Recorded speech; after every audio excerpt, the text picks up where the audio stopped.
get a second row? Lovely, okay. Welcome to All Saints Church. This is the place where King Aethelstan was crowned. He was crowned in the year 925 AD. That's a really long time ago. Now, the reason it was here is because that Wessex and Mercia, Kingston, is right in the middle. And whilst he was in this church, those bishops, including the Archbishop of Canterbury, the most important bishop of the time, came into the church. The ceremony was specially written for him. This is the first time a king in England has been crowned. The king is then also given other coronation regalia, including a ring. We find that it's remarkably little known, the history of these Saxon coronations, and the fact that King Aethelstan was the first king who could legitimately claim to be king of all England. And therefore, in many senses, this is where England began. The Bayeux tapestry is the reason why every schoolchild knows about 1066 and the Battle of Hastings. We want the Kingston tapestries to be the reason why people know about the 10th century Saxon kings. Embroidery was chosen as the perfect medium for this because it had a kind of flexibility to it, a drama, a sort of 3D effect to it, a longevity about it, because this is intended to be a legacy that will last for many generations. I'm Jackie Pusey and I am a master embroiderer. I'm an embroidery artist. I use large digital embroidery machines to create unique artworks, and I do a lot of work to commission. I met the student who had first won a competition to start designing the banners, and I was then introduced to the team at Kingston All Saints. We talked for quite a long time about how the project would run, what they wanted out of it. What was really nice was to have a chance to look at the story of the Saxon kings around histories of power and family.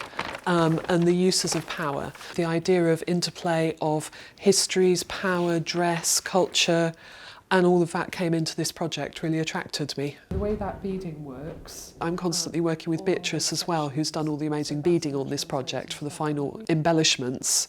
All the embellishment acts as definition or it enhances an area.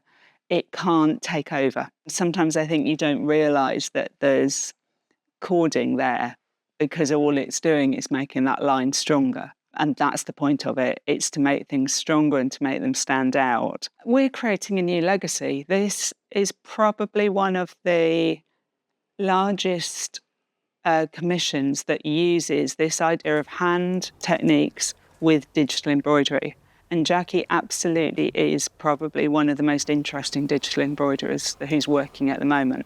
What she does with digital embroidery is very different to what other people do. She paints with it. The image grows for me in embroidery. So obviously drawing and planning is great, but we don't know exactly what it's going to look like until the embroidery starts rolling.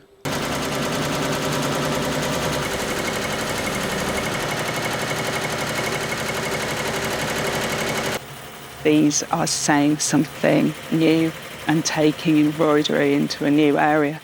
I think that's why people should be supporting this project and really understanding that this is very new and very innovative in the way it's working. So these are the first 4 panels of the Seven Saxon Kings Embroidery project.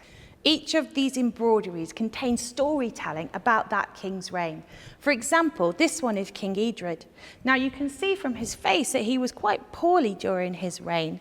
And after a campaign in the north of England, he found himself on his deathbed. You can see here on his shoulder the angel of death carrying the skeleton with the crown, symbolising that it's about to take him away. I'd love to think that people will be bringing their friends to see these embroideries, partly just because of the sheer artistic beauty of them, but also because they've got to know some of the stories that are embedded in each panel. These stories involve migration, involve the mingling of diverse people, and we want to create a real sense of identity for people who live in this area. So the project so far has been funded by some very generous donations that have been given either by individuals in memory of someone or by organisations who really like the project and want to support us. And we need a similar combination of donations to finish, so that we can really complete this project on time and unveil the final embroideries for our Aethelstan anniversary in September 2025.